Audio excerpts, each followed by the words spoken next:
Shalom. తిమోతికి రాసిన మొదటి పత్రిక 2వ అధ్యాయము 5వ వచనము.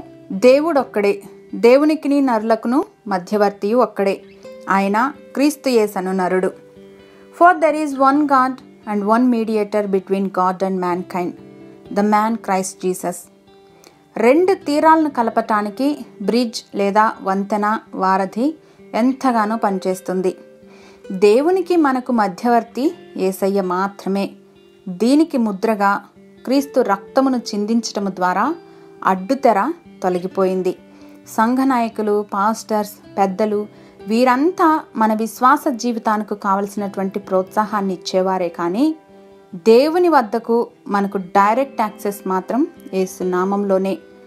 మానవుని పాపములను బట్టి దేవుడు హృదయంలో ఎంతో నొచ్చుకొని ఉండగా, క్రీస్తు రక్తము ద్వారా రూపొందించబడిన న్యూ కవెనెంట్ని బట్టి యేసయ్య మన ప్రార్థనలను దేవుని సుముఖానికి చేర్చుతున్నారు.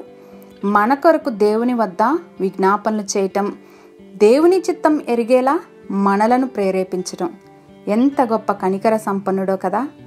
యేసయ్య రక్త ప్రోక్షణ ద్వారా పాపం పరిహరింపబడి మానవునికి విముక్తి లభించింది. దేవునితో తిరిగి డైరెక్ట్ యాక్సెస్ అనేది లభించింది. క్రీస్తు రక్తము మనలను సర్వ పాపముల నుండి శుద్ధీకరించింది. హేబేలు రక్తం ప్రతీకారం కొరకు మొరపెడితే, క్రీస్తు రక్తము మన క్షమాపణ నిమిత్తం అర్థిస్తూ ఉంది.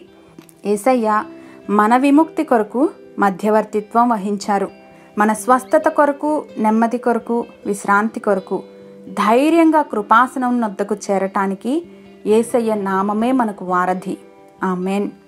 కృపా కనికరం కలిగిన మా ప్రియ పరలోకపు తండ్రి, మీ సుముఖమునకు ధైర్యంగా రావటానికి మాకు అనుగ్రహించిన యేసు అను నామమును బట్టి కృతజ్ఞతలు చెల్లిస్తున్నాం మా ప్రియ పరలోకపు తండ్రి. ఆమేన్.